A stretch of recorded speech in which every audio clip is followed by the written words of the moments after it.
Unless you sound like old dirty ass motherfucker. I know that, man. They can't stop. Number one soundtrack in America. Black on. The number one movie from making records. Making the whole wow. VHS soundtrack. I told y'all to in the movie. I told y'all I'm gonna show y'all how to clean your dirty money up with good money. Invest into yourself. You heard? My partner gave me 50. This is the I'm Kinda Famous podcast. I'm your host, Lester Rowe. New week, new episode 79 of the I'm Kinda Famous podcast. KINDA Famous Pod, POD.com is the website. Facebook.com/KindaFamousPod. Hey, that's where all the activity at, so I would say go over there. You know what I'm saying? Shit. Oh, People Collectors. The People Collectors been moving. All the free ones gone. I think I said this shit already, but all the free ones gone.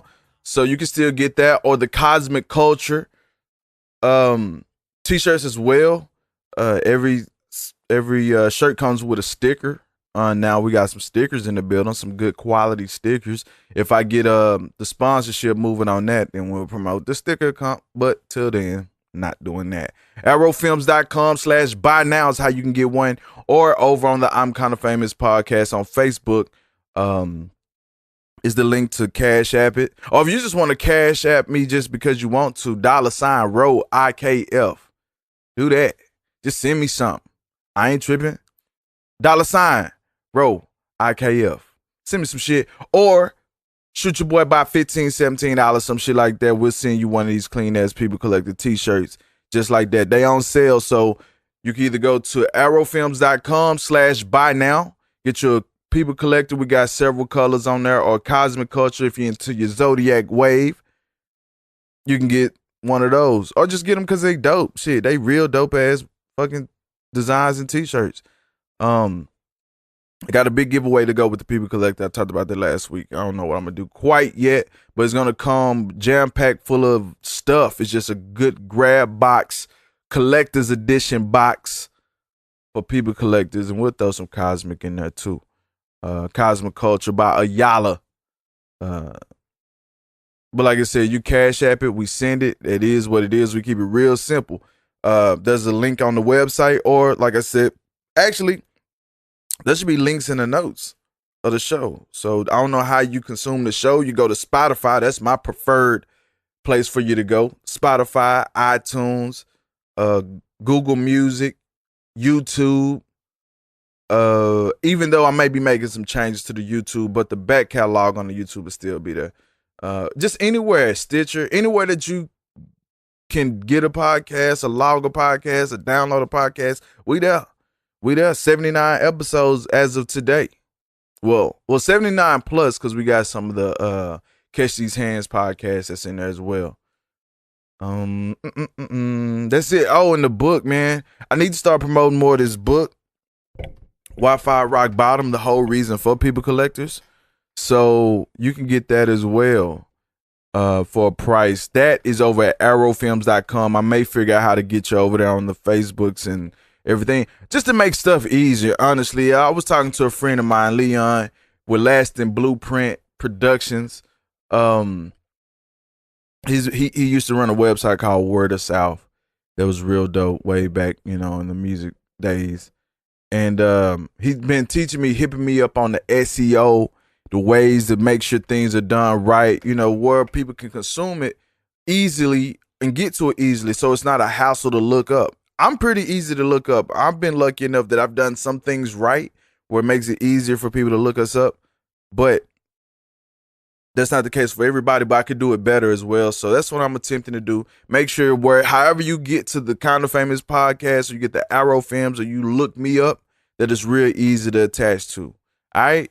Let's see what else I got. I'm working off no notes because my fucking laptop is still charging, but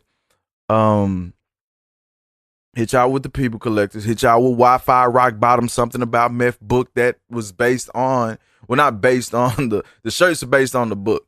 The merch is based on the book. The brand is based on the book, and the documentary that you can see on YouTube right now, wherever you, everything's linked up. That's the dope shit. I was doing shit right, luckily. I think that's it. think that's it for the plugs. Oh no, from the ground up. We're approaching episode 1 YBM Smooth. We did some voice tracking or narration the other day. Me and Carla did it. She's gonna be narrating. She's the voice of the show that keeps things moving. So we did some voice tracking with her, and that came out really, really well. And we should be doing some degree of press really soon.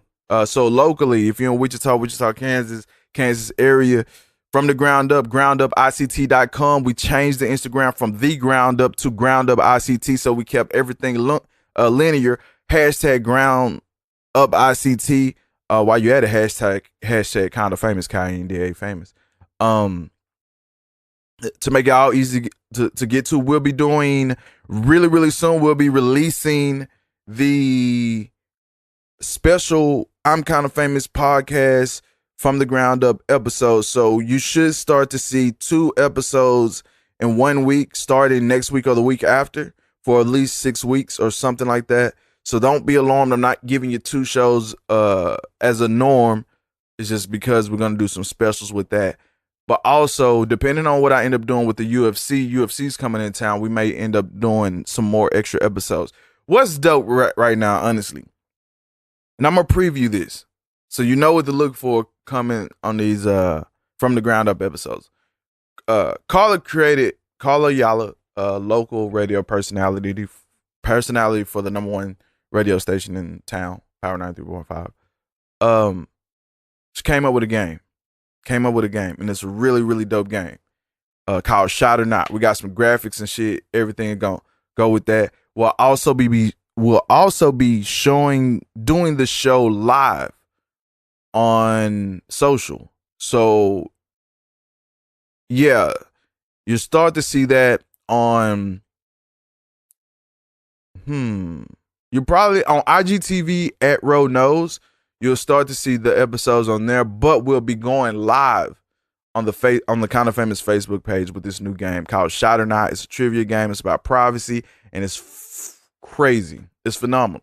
It's a phenomenal game. I can't wait to do it. We're gonna do it first with the from the ground up guests. We'll do them with guests, and eventually we should be able to spawn this off into its own show. And I'm gonna say this right now: once we do this show and it's banging like I know it is, y'all gonna be copying. If I see copies of my show, or I shouldn't even say my show, it's her show on my show, but whatever, it's a mashup.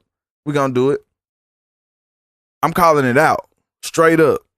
I'm gonna make sure y'all know we the first and only ones to do it. This our game. Can't nobody claim it as ours. Shot or Not, coming real soon. Look for that on live on Kind of Famous Pod at Facebook and Road Knows on IGTV. Boom. Now them the plugs. From the ground up, groundupict.com.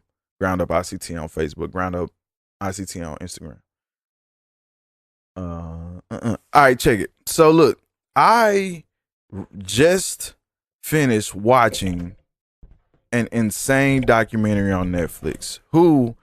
Last week we got into the bag of talking about the Fire Festival a little bit. We don't want to spoil it. I'm gonna tell you right now.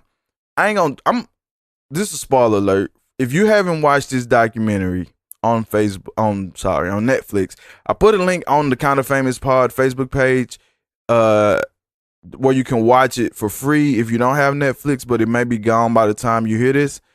If it's not, just rush over there, go check it out. But it's a documentary called Abducted in Plain Sight. This shit is bonkers. And I'm gonna try my best not to spoil, but I'm putting spoiler alert because I'm gonna play a clip that fucking blew my mind. But also, I may let some things slip out because just this clip alone just blows. It's crazy to me. It's crazy. But Abducted in Plain Sight is a documentary, and let me pull up some information real quick. I'm gonna give you the actual synopsis that I'm supposed to give you because we're gonna give some respect to the show at minimum. You know what I mean? Abducted in Plain Sight is a Netflix documentary In 1974, 12-year-old Jan Broberg. I guess I never paid attention to the name. Anyway, Jan Broberg is abducted from a small church-going community in Idaho by a trusted neighbor and close family friend. And when they say close family friend, they mean fucking close family friend. This is one of those, and the name of the guy is the family friend name is Robert Berchtold, some shit like that. It don't matter because once we talk about it, you're gonna want to go see it. So it honestly is a very frustrating documentary to talk about. It really is. It's frustrating. It is hard to talk about Abducted in plain sight without spoiling it because you just want to spoil it. So you want to, fresh off of R. Kelly, and I just said this, is that how so many people was complicit in helping this crook, a criminal, alleged serial rapist, serial child pedophile or whatever, predator, sex predator, R. Kelly, Robert Kelly, off. Not just him, but some of his staff and a lot of the people that was even shown in this documentary, Surviving R. Kelly. Well, this one takes the cake. And what's so hard is when you watch these people on the thing, being victims, it's like everything was in front of your face. You knew that something wasn't right, but yet you kept handing your child to this neighbor who we don't know what he was. Well, Jan is actually in the documentary and she tells what some of the things that was going on when they would go out. But Bobby, B, as they would call him from time to time, he was manipulative and he was good. And I want to say he wasn't good, but in 1974, I can assume why you would, some of this shit in the trusted neighborhood would get away with shit. It was just very early on. They talk about how he handed her, some pills for her allergies, but at no point did anyone really say that she had allergies. Never did she even say she had allergies. All she knows, every time she got with him, she somehow had allergies. He gave her a pill she took, fell asleep, woke up, not knowing what the fuck happened. Later we find out sleeping pills. So I don't know,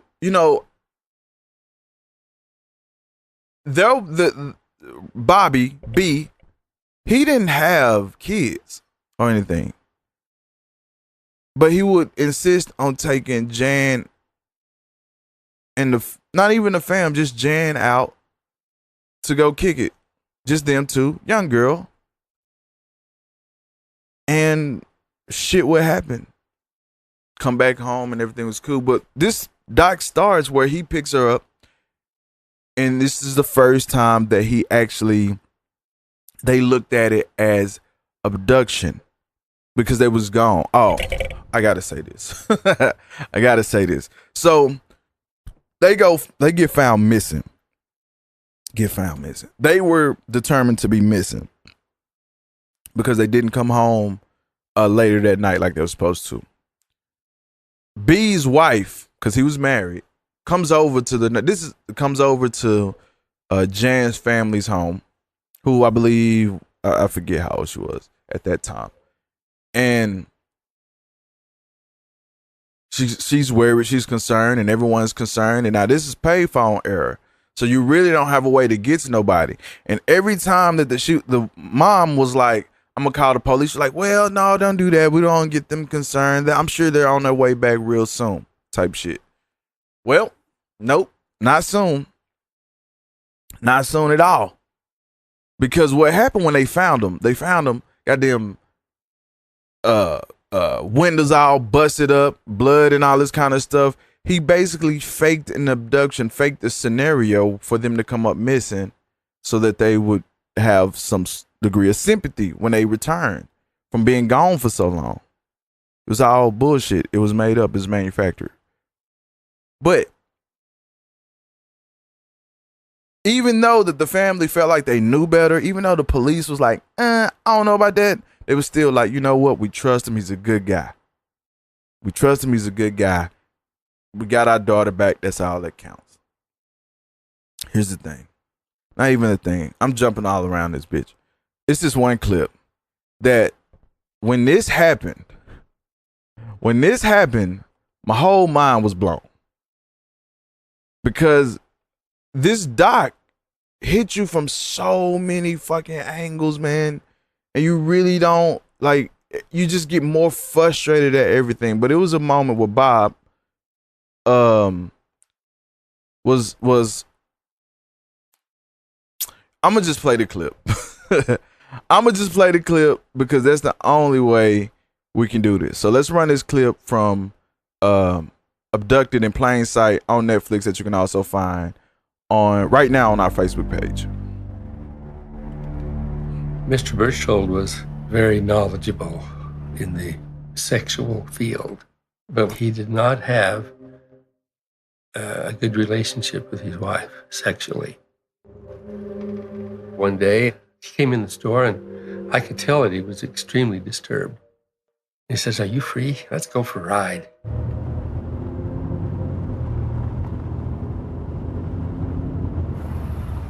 He says, I cannot stand my wife, and I need to have sex. I could see that he was sexually aroused. He says, "Oh, can you give me some relief?" We were laughing, and he said, "Oh, Bob, it's just kid stuff, and I've got to have relief."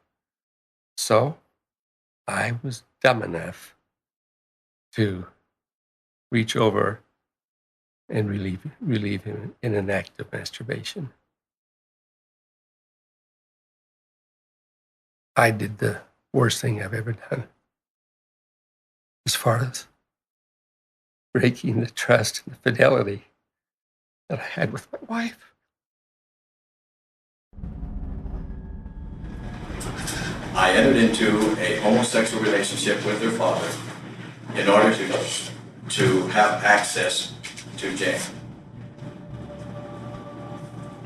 I had a fixation for Jane. I didn't know why, but I did. And I wanted to be around her. Look, that blew my mind. That was, he said,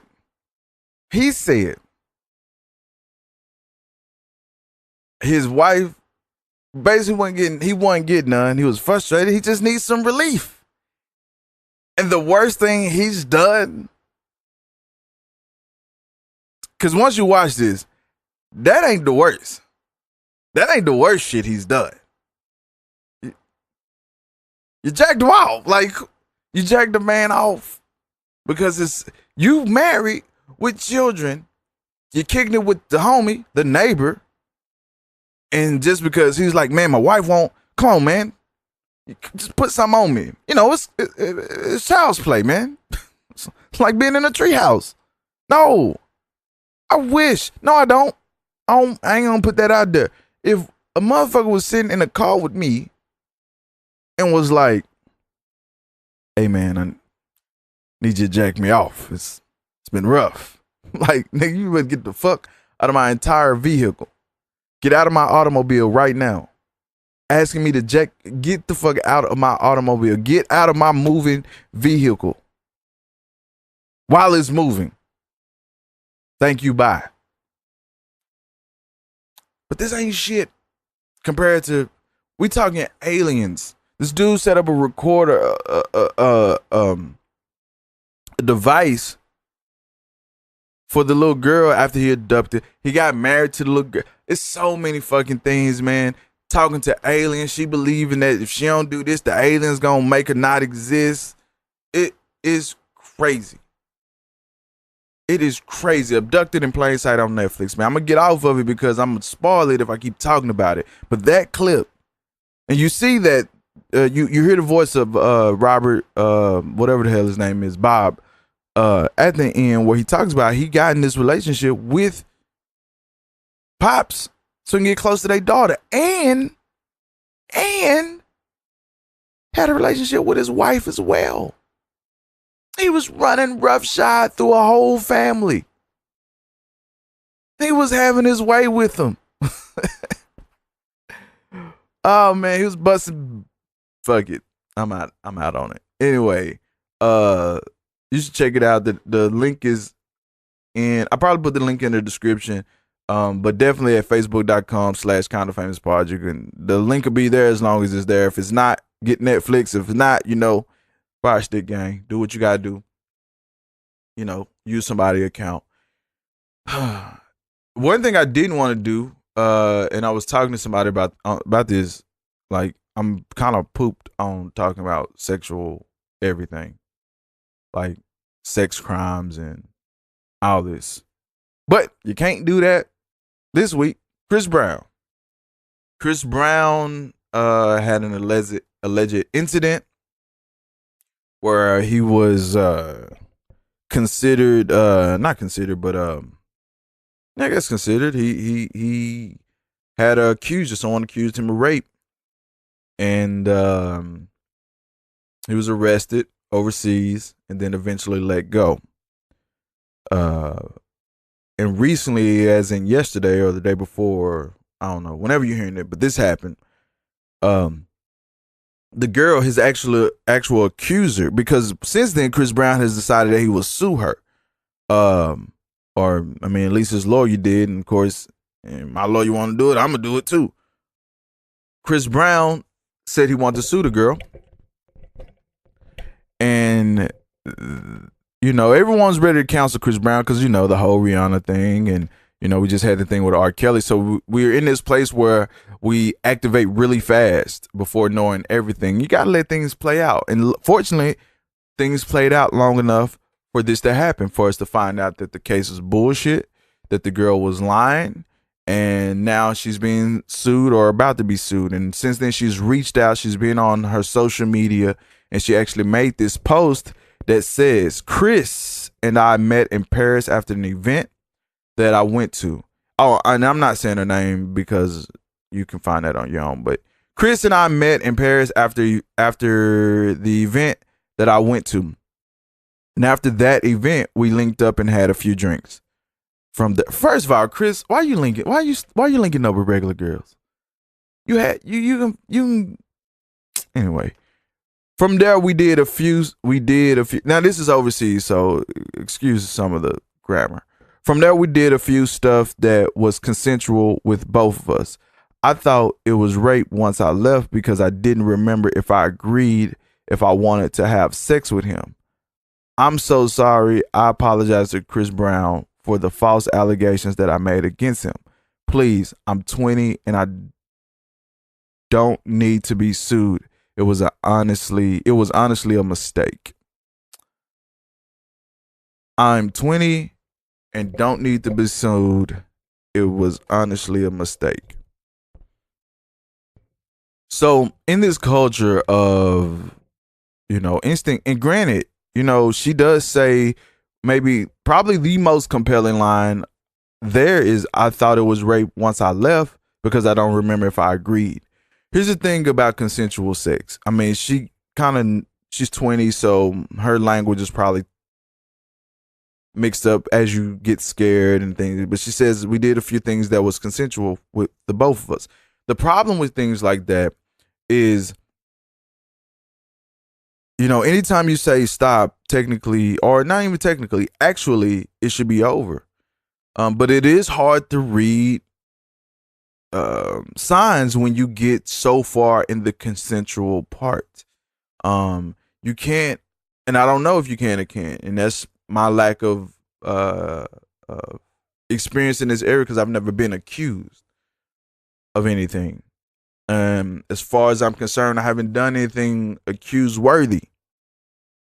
But when you leave and say, "I could not remember," I thought I was raped once I left because I didn't remember if I agreed if I wanted to have sex with him. It's not very often when sex happens that we go, You cool? You cool? Cool. Let's do it. It's not often. And maybe it's because, you know, I'm a traditional person. I'm a regular civilian like you. Maybe celebrities have certain things that they do to kind of prevent situations from happening. But the problem is, if you don't know, you don't remember if you agreed, you have to replay everything, all those moments back to see, is there a point where it could have been confused as agreement? But also, rape shouldn't be, I couldn't remember if I agreed. When sex is happening, sex is happening. Now, if you're saying you don't remember having sex, you know, and things like that, okay, maybe we start to play a different angle because you have the rufinols and drugs that create amnesia sometimes on people, so you don't know, and that's, you know, part of being drugged is to fuck with the memory. But not remembering if you agreed versus not agreeing and agreeing to have sex, I think it's two different things.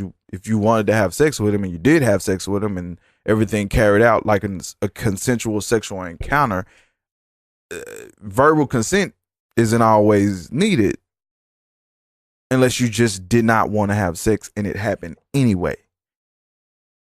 Please, I'm 20 and I don't need to be sued for an honest mistake. No, you know, in the same way, if a guy makes this mistake, he's going to get lashed. You kind of have to be lashed too. False accusations go a lot, because here's the thing with false accusations, you know, and a lot of things get cleaned up. But the thing with false accusations is you make an accusatory statement, that person gets drugged, it gets cleaned up, but the people who've already drugged them don't necessarily stay with the story because they've already felt like they have the opinion that they want to have. And so they go on, oh, Chris Brown is a rapist, Chris Brown is a rapist, Chris Brown is a rapist. But it's been dismissed, found out the girl was lying, blah, blah, blah. But now his reputation is tarnished, minus the Rihanna shit. We're just talking about this situation in a vacuum, because Chris Brown, his name can be exchanged for many celebrities. The reputation is tarnished. He can't come back from that. You get to continue living a regular life. So being sued is kind of a warning to not lie, to not fake it. But I will also say, if you were raped, and there's a story about Conor McGregor right now, where he allegedly, you know, he strong-armed a chick. She slapped him. He beat her up, put her in a chokehold, raped her, anally raped her, and she didn't do anything. And now she's, you know, after him. There's a story that's supposed to be coming out fairly soon about this. You know, rape kits. Tell someone. She was supposed to be bruised and all this kind of stuff. You know, a friend of yours should have taken pictures. You take pictures. And I don't know if any of these things have happened. They could have happened. But that's why it's important when you get, you know, physically, brutally raped, you have to, right away. It's important that you do that right away. Because no one, you know, I like Conor McGregor. I'm a fan of Conor McGregor. I hope the allegations isn't true. But the longer we stay away from the allegations, the less compelling it ends up being, because it's like, okay, is this because he's one of the most famous faces in the world, one of the richest faces in the world? And should we do something about it? I don't want to stay on that long because I'm tired of talking about sex crime, but I got one more for the road. As a filmmaker, I got to stay abreast of, you know, a lot of these films. I love documentary as well, and I love Micheal Jackson as well. So this caught me. Sundance has picked up a documentary called Leaving Neverland about Micheal Jackson, the Micheal Jackson abuse history, as they put it in this article. I'll read the first paragraph here. Leaving Neverland, the documentary investigating Micheal Jackson's years of sexual abuse allegations, premiered at Sundance Friday. The 4-hour documentary, directed by Dan Reed, chronicles the king of pop's long-running relationships with two boys, James Safechuck and Wade Robson, during the 1990s. Now in their 30s, they tell the story of how they were sexually abused by Jackson and how they came to terms with it years later. The film, and that's the official synopsis.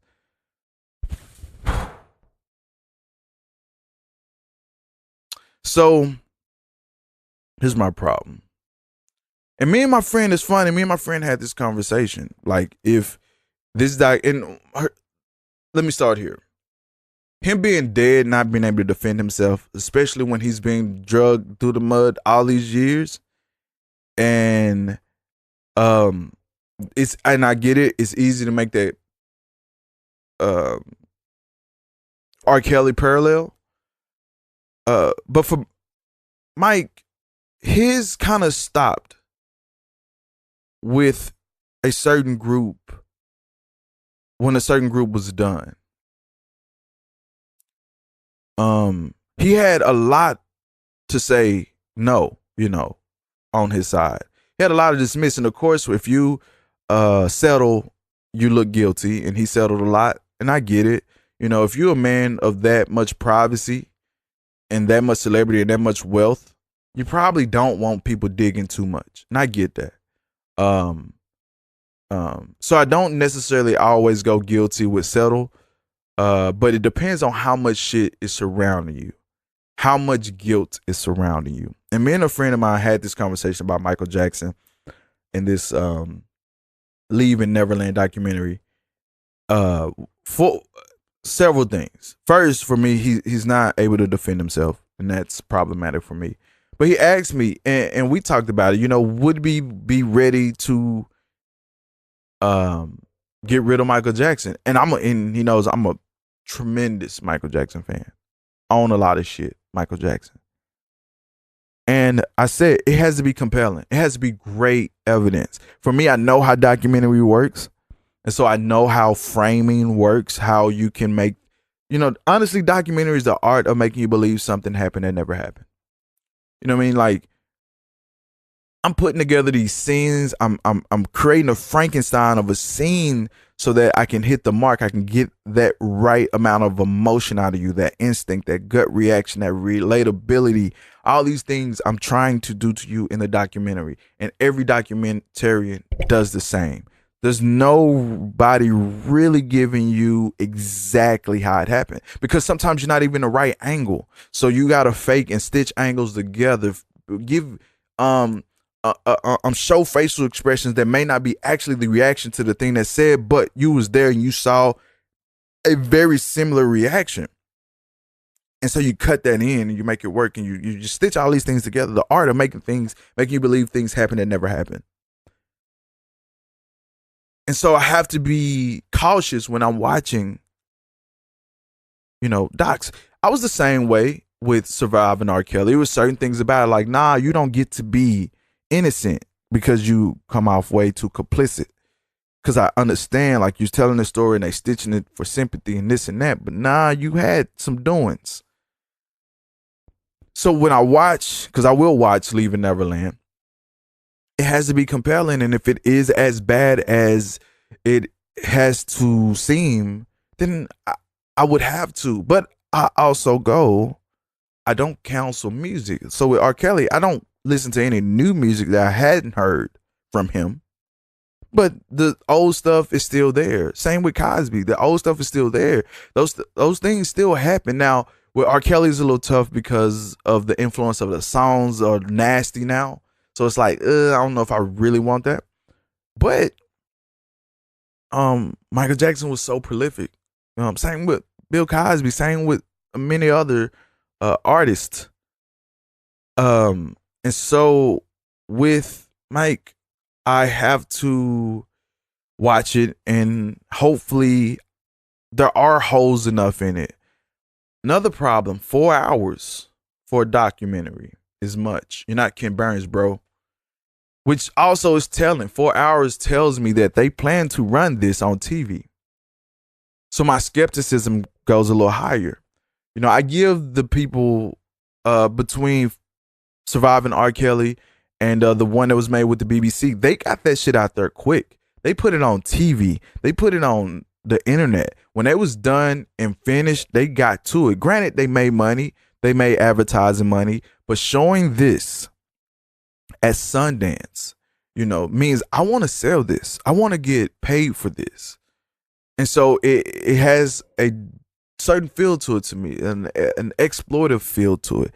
I would love to know who's in this documentary. I would love to know, and a lot of people say it's a little slow as far as some of the early feedback, that it's a little slow. It does follow too. It does come off really nasty, but it's a lot of drone footage as well, overhead shots, things like that. So it's not a lot of substance in it other than the talking head stuff, psychiatrists and things like that. And it's based on these two boys that eventually got over it. Now, here's my I don't want to trivialize that statement. They eventually got over it, but I want to know the angle.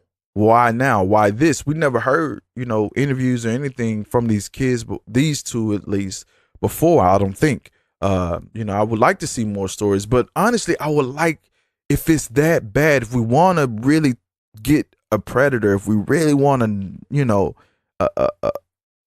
counsel it, just put it on, get it out there. Fuck selling it. Protecting children, protecting, showing people how the mind works, showing how these predators work and things like that. Put it out there. Let's not lean on the fiscal part of it, which I know this is probably going to be an expensive film because there's going to be a lot of litigation from that Jackson estate. There's going to be a lot of it. And so we'll see how it plays out. But there's a lot of things about this that is uncomfortable for me, primarily as a fan. So when I say uncomfortable, I mean, I don't think I'm ready to be compelled to change how I view one of my favorite artists and icons, music icons. One, I'm also uncomfortable with the business behind it, the marketing behind it, how it's getting out there, because that makes it looks away from me. 4 hours for two people is a bit much, you know. I think you can tell a story in a shorter frame. I honestly think the R. Kelly thing could have been shorter. So we'll see what happens here. I'm pretty sure when it goes to TV, it'll be a 2-parter, or maybe they'll try to make it a week or 4-parter with a bonus episode on the 5th day. Because you're not taking that to fucking, you know, Netflix is 4 hours, not all in one sitting. Let's see. New J. Cole out there. New J. Cole record. I like it. I love it, actually. And it's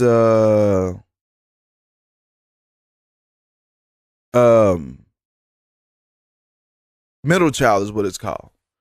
I'm not gonna play any of it because I don't know. You know, obviously I play regular music. My thing has been like, I'm not gonna play popular music because I don't want to get in trouble.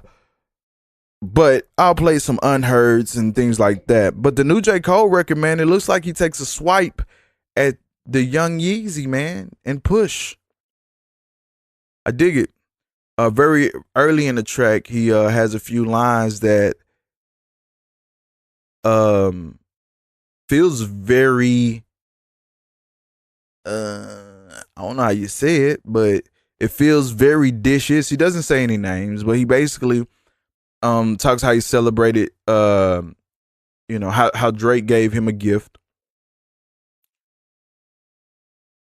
Wait a minute. Is this breaking news? I'm gonna read this story real quick. I'm gonna keep talking, but not Jay-Z, spoiler alert. J. Cole, in it, he talks about, you know, he'll never, you know, he didn't diss it because two legends can coexist. He would never diss a dude for nothing, especially to sell a sneaker and this whole thing. I mean, he was taking some real shots. It's called Middle Child. Right now, a story. I was looking for the middle child, and then the story popped up. And as much as I don't want to talk about the man, I guess I am. Kanye, because we're kind of talking about him anyway. So I'm gonna segue off that J. Cole. But that new J. Cole record is fire. Shout out to Dreamville. Dreamville goes really hard. I listen to a lot of Earth Gang. I like JID. I like, of course, Cole. They're making rap music with substance and dope ass fire beats and delivery, man. I would tell anybody to go check out the Earth Gang because they are dope. But Kanye West is suing Jay-Z's Rockefeller Records and EMI, the company that helped him launch his career, because he says they owe him a lot of money. He filed 2 lawsuits Friday, one against Rockefeller, claiming that he signed an exclusive recording agreement with the company. The suit is heavily redacted, but he's asking for a declaration of his rights over a dispute he's having, and he wants money. I'm not going to read all that, but that's interesting. The actual headline reads: Kanye West sues Jay-Z's Rockefeller and EMI says he revived Jay-Z's career. I'll say this. I wasn't the biggest Jay-Z fan for a very long, really honest up until American Gangster. Then I started to appreciate him a little bit more. I'll say Kanye, I mean, he did a lot for Jay. You can't take that, but Just Blaze did. Pharrell, that's a tough one. Yee, I guess he's just trying to stay in the news. That's, Yeezy. Yeezy does it. I'm kind of sick of talking about him, so I'm not going to stay on that long either. Facebook.com/KindaFamousPod. I may go ahead and share that little story on there. I don't know.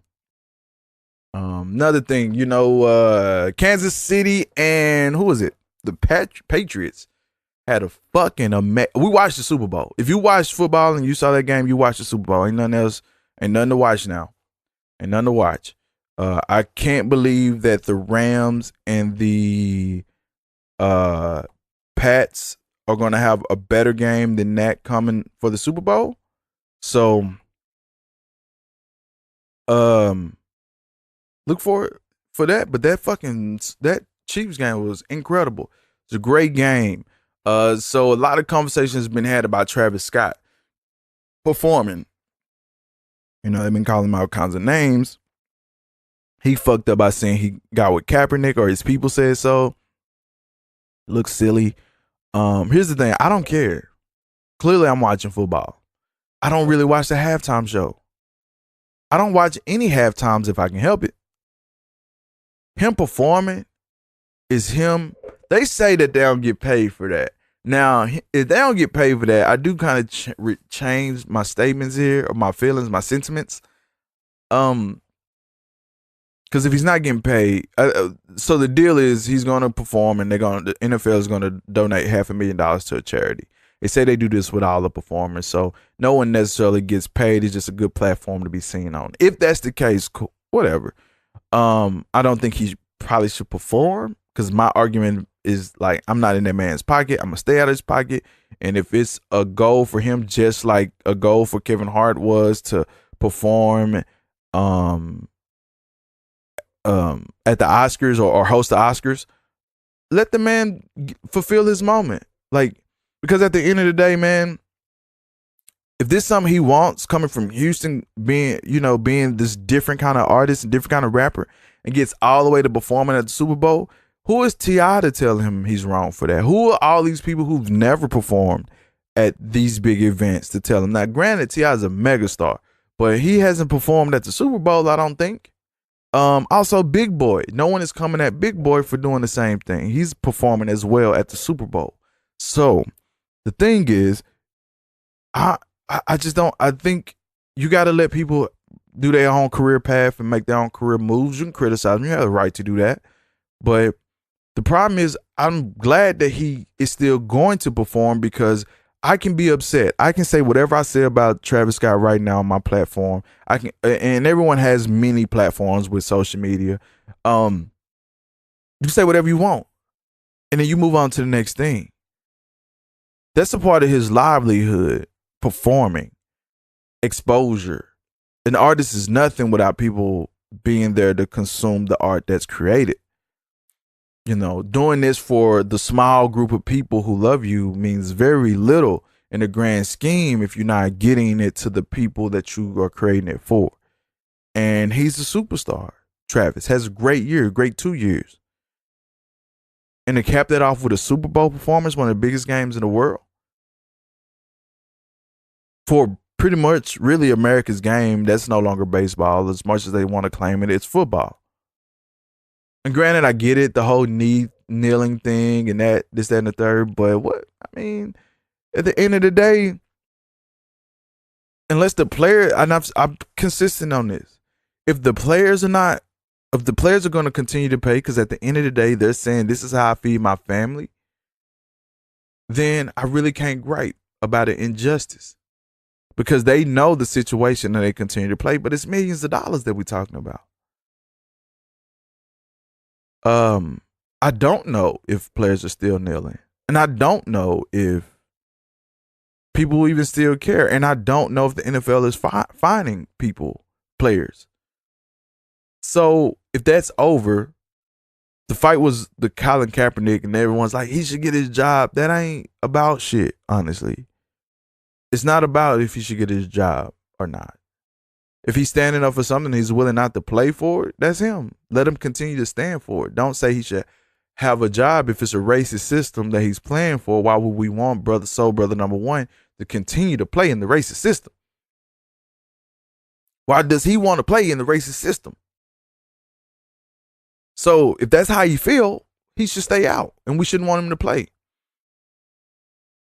But if a person feels like, okay, there's some problems, there's some kinks, but this is still a game I love, or this is still a game I want to play, or this is a place I want to be as far as performance, or if this is a place that I want to be employed at, because here, I tell you this, I bet everyone who's saying that the players shouldn't play for the NFL, blah, blah, blah, blah, if there was a job online and you was unemployed and that job having to be selling tickets for the NFL, selling merch for the NFL, being on the sideline at the NFL, a lot of you are going to take that fucking job. You best believe it, because you're going to want your check, especially if you're not making money. And you're going to care less about the whole kneeling aspect. You're going to go do your job. And that's what Travis is doing. He's going to go do his job. Like it or hate it. All right. Let's see. We almost done here. I'm going to say this and then we're going to get out of here. The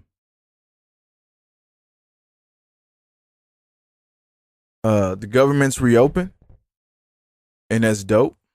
Roger Stone, one of Donald Trump's closest allies, has been charged and indicted for several crimes to go with the election.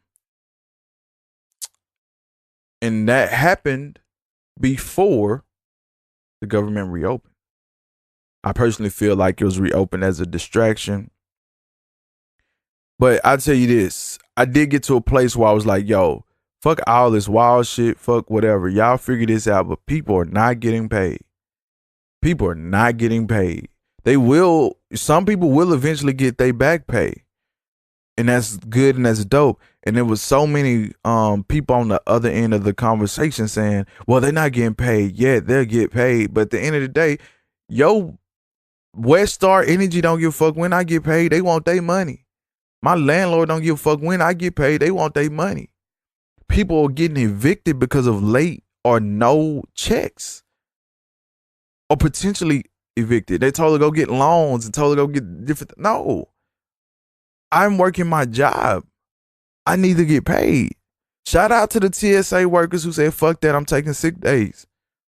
And I get it. I was telling a friend, I don't know how people do it, but I get it. They saying, look, man, I love this country. Let's keep this thing afloat. These things will get figured out. But god damn, man, could you imagine dealing with someone's shit and not getting paid? So you'll miss the first check. You're like, well, I missed the first check, but they gonna get this shit figured out. But once you miss that second check, or looks like you gonna miss that second check, fuck this job. I'm gonna go get another job. The job where I can't just show up, because they will get fired. They would still have to adhere to workplace policies. But then it was the contractors. And I saw a story on TV, and the contractors who wasn't getting paid, and they won't get paid back pay. So they miss a month of pay. They just start up when the government starts up. You know, bless them, and hopefully some of them have money, and maybe someone comes through and say, you know what, we'll absolve you of this month. People talking about, well, they shouldn't live check to check. It's not about that. You can't go people on the dole and taking free government services and things like that, food stamps, Medicaid, blah, blah, blah, living off of your taxpayers. And then the ones who are actually working, you telling them, well, you shouldn't be living check to check. Well, they getting paid. They figured out how to work so you wouldn't complain. And the government being closed for a while doesn't make sense. I have friends of mine tell me, you know, we got an immigration problem, and really this is about the wall. Everyone's posturing, and it's kind of bad. I said, the problem is that there was a deal. And I talk politics a little bit, but there was a deal. He added the wall. He added border security to that deal that was already made under the previous group, not the Democrat group, not this new House. It was ready to go, and he shut it down for the wall because he campaigned on that. But here's the thing: we can't move the goalposts. He said, we'll build a wall, Mexico will pay for it. We'll build a wall, Mexico will pay for it. It's dumb, but okay, cool. Mexico will pay for it. Then you go, all right, well, we need to pay for it, but it'll be a wall. All right, we need to pay for it, then it's the slats. So now Mexico's like, I told y'all, motherfucker, we weren't paying for no wall. Told y'all that from the beginning. Y'all know that. And I compared it to this. If me and my neighbor's having a beef, and I tell my wife, I'm going to build a fucking fence to keep him off my yard, and I'm going to bill his ass for it. He going to pay for that fucking wall. And my wife is gung-ho. That's damn right. Yep, that's what's going to happen. Then I go build this wall. And I send my neighbor the bill. I cannot then turn around, look my wife in the eye and say, well, you know, maybe we should look in our budget and see if we can figure out how to pay for this. After I promised her, my neighbor's paying for it. Can't do that. Your wife shouldn't accept that. You started a fake premise that you couldn't commit to. You told me the neighbor, he was going to pay for the wall. You know you can't force someone to pay for a wall. And so we moved the goalposts, and then everyone act like we should still stand with that. The budget isn't that much in the grand scheme. No, it shouldn't have been in the budget because that's not what you told us that was going to happen. You know what I mean? If you told us that you wanted to do your slats and still was going to build Mexico, I'm like, whatever, nigga. I don't care. I ain't paying for it. But then you tell me I'm paying for it, then, hey, now we got to talk about something different. That's not what you told. I know I didn't vote for you for one, and that's not what you told them people. So we're not doing that. So he eventually caves now, and the government's back open. People getting paid. Shout out to those who won't, though. Shout out to those who won't, though. Keep running. You know what I mean? Keep doing what you got to do to, make ends meet. The plus side is income comes back. Income tax season is back. People can get their returns now. And hopefully you all get a return that helps offset that situation, and everything will be, cool, copacetic. All right, so we're gonna get out of here, man. A little short one, little short, but we did our thing. Again, arrowfilms.com, AROWFilms.com/buy now. Get these people collectors or cosmic cultures. We got several shirts there right now. They're on sale for $15. You can cash app that to $RoweIKF, RoweIKF. Send it to me. Tell me what you want.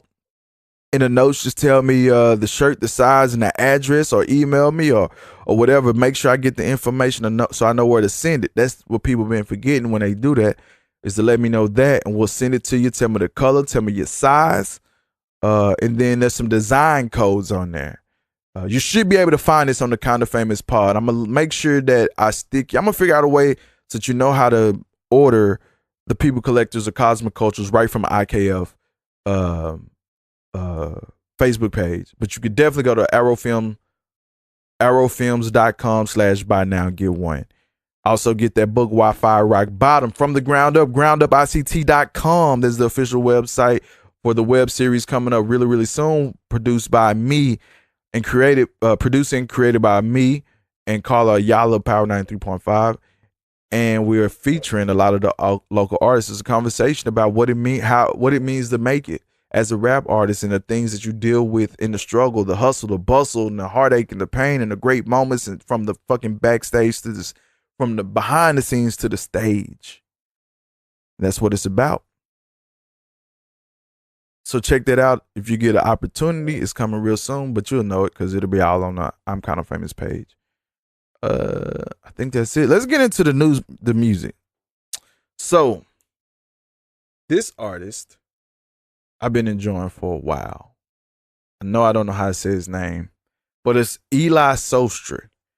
And of course, as always, we put the song in the show notes. But I don't know how I came across some through a Brent Fayez playlist on Spotify. Shout out to Spotify, knowing how to curate some of the dopest playlists for real. I don't know anybody doing it better. Shout out to Spotify on that. But Eli Solstry's got a couple projects. This one is from an album called Sleep is for the Weak. His other one is Still Up All Night. And he got several new singles out. But this song off of this album, which one I had one I wanted to do. So I had a song that I wanted to play from him, New Addy. But I think I want to play something different. Let me go over to this one. I want to play Birds Chirping. This one is off Still Up All Night. It's an older one from 2016, but I want to play this one. So we're going to play this one and get up out of here, man. I really appreciate y'all. Yeah. Hey, hold on. First of all, so I was looking at the numbers of the podcast by accident. And I didn't know how well we was going to rebound after the Christmas break. Say, man, y'all got a nigga right back where we at, man. We got several. I think probably by now we're going to be in the thousands, back in the thousands of listeners. So that's dope. And what we about to do this year, especially with the new game that we got coming up soon, Shot or Not, when we do these interviews, oh my God. So hey, keep rocking with me, man. You can find me over at Road Knows if you want on Instagram, if you want to holler at me. Again, the Facebook page, the website, Kind of Famous Pod, KINDA Famous Pod, POD. Check it out. And we got new shit coming real soon. But this we're gonna play it's by Eli Solstry from the Still Up All Night, called Birds Chirping. And until next time, tell your mama I said hi.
That's what you like. Yeah.